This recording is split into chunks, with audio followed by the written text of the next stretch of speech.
tell us what formed the grounds of your going to court. The first respondent, Wakayima, got his nomination wrongly. First, because of his names, he tinkered a lot with his names. And of course, there is a story, a long story behind tinkering with his names. And I think there was something he was hiding with his names. So he got nominated on a different name, and yet he was registered in different names. So we took a person who had 3 sets of names to court. And I think that was one of the most strong points. And yet we had just registered for our national identity cards, and we went ahead through the laws and conjoined the national identity card with the voters register. So the voters register was extracted from the national ID register. So that was a very strong point.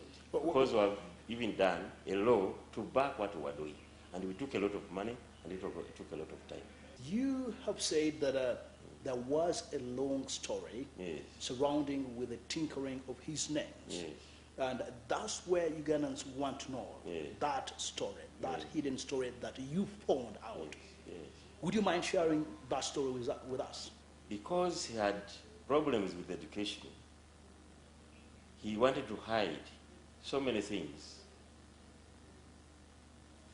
right from the beginning, right from primary, when he was changing schools from primary to secondary.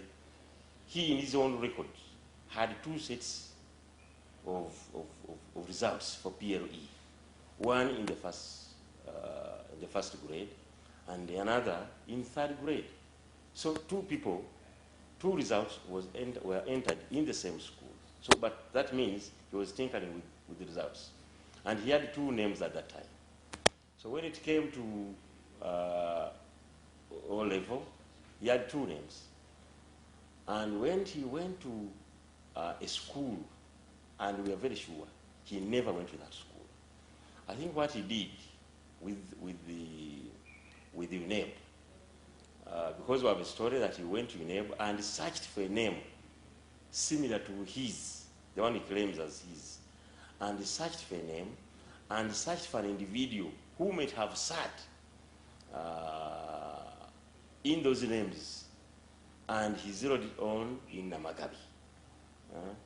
I think there are many Musoke Hanningtons in this world, very many. Even when you go to Google and you Google Musoke Hannington, you will get like 15 in a flash.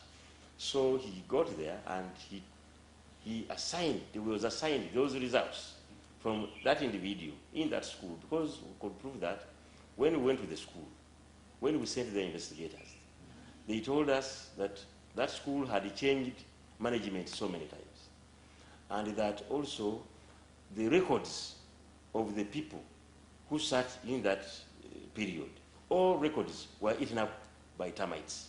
And that is the word of the headmaster, current headmaster, that, and for him, he was not around at that time. But hardly 4 days after he had stated that in writing and gave documentary evidence and signed to those investigators, Honorable Wakayima, if I can call him, went there and extracted another document from the same headmaster, only to say that I very well know this individual.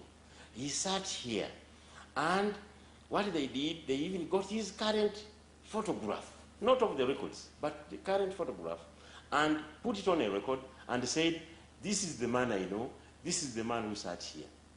And they had told us before then that because that school had a center, very many people could come and study in that school or do exams, but not study there.